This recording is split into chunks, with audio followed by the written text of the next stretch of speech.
Hey y'all, I'm Daniel and this is Deacon Outdoors.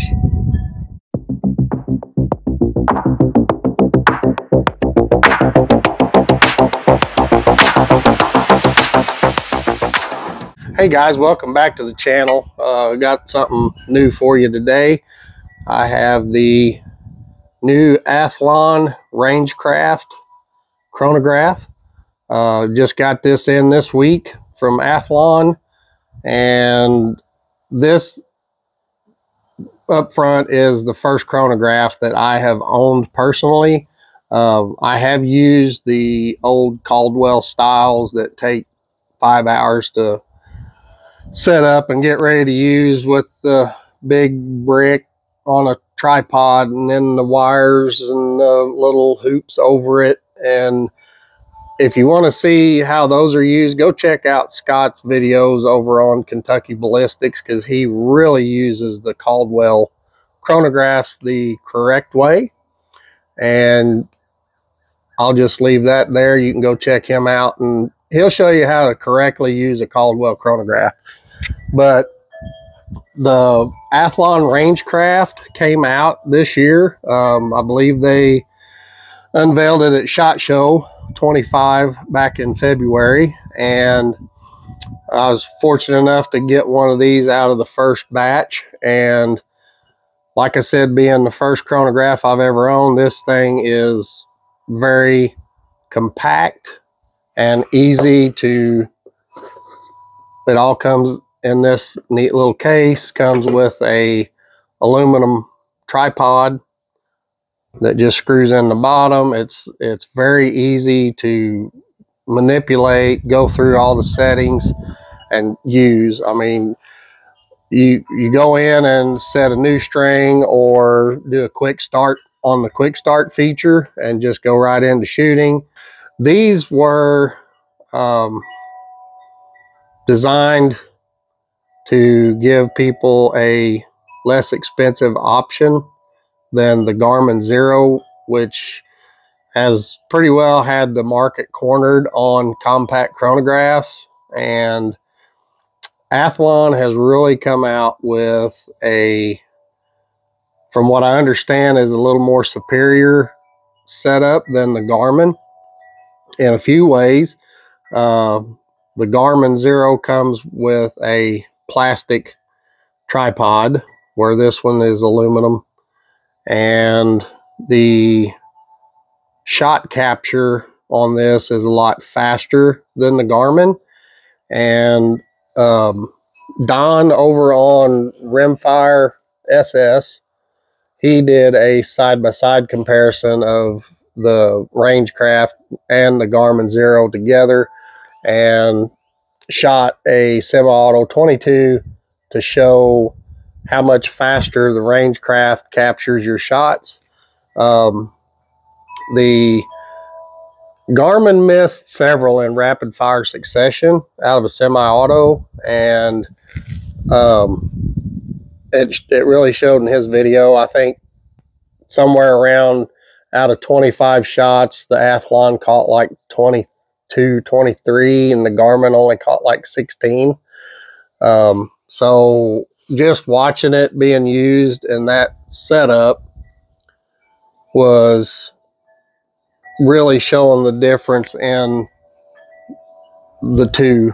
That the Athlon, for the money, I mean, this thing's $200 cheaper than the Garmin, and already is a lot better than the Garmin, and I think they're going to hurt them.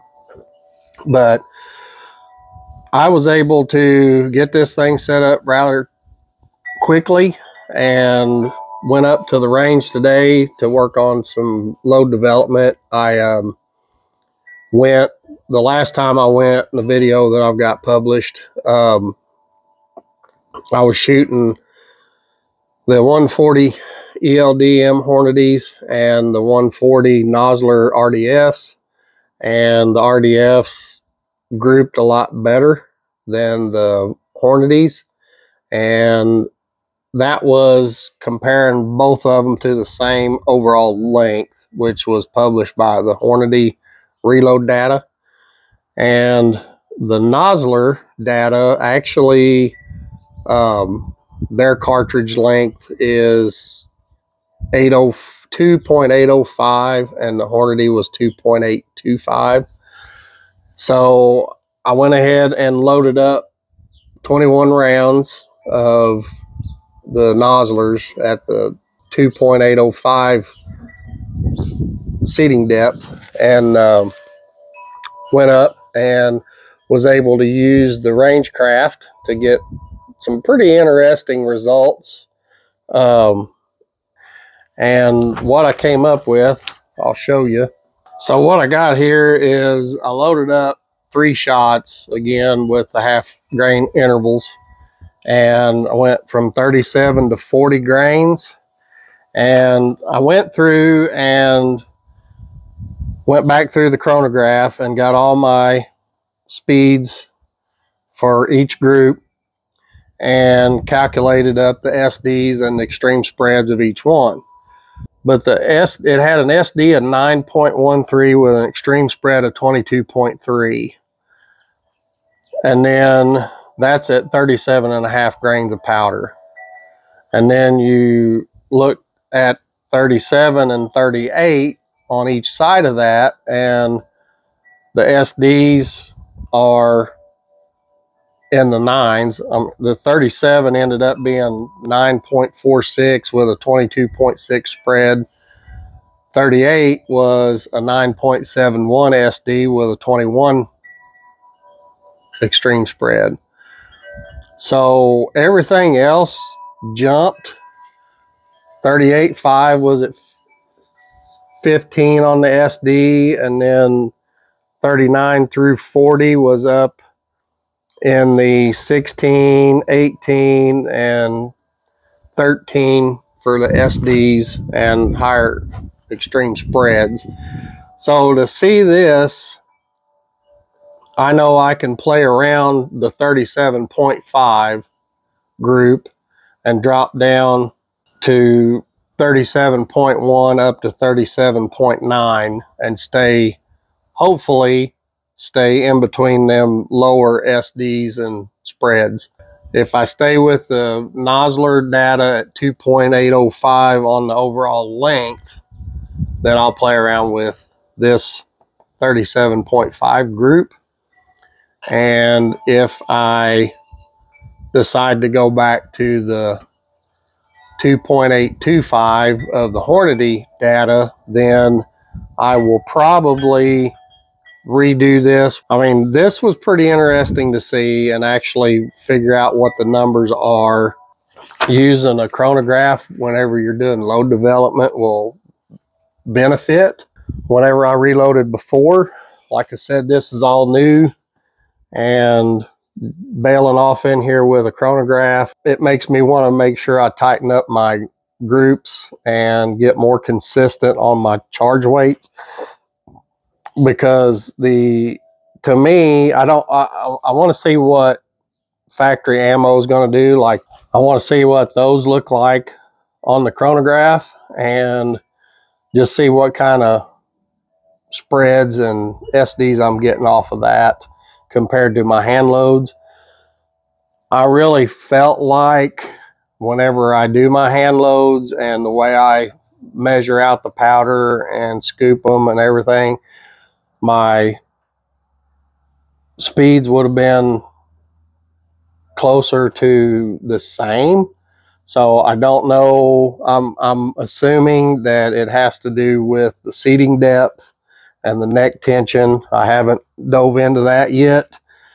So yeah, like I said, guys, it's a rabbit hole, and I'm just learning and sharing as I go with what I'm finding, and hopefully you all can get something out of this. The trip to the range today was pretty eventful. I had a couple guys up there shooting that come over and was asking me about the Athlon, and they had seen the Garmins and, like me, had never wanted to shell out the money to get one. So I just kind of showed them this one, and went over it with them, told them the differences that I've learned on my own between the two and the $200 price difference between the two. So Garmin's going to have their hands full with Athlon, and I'm glad to see that they're putting something out to compete with them.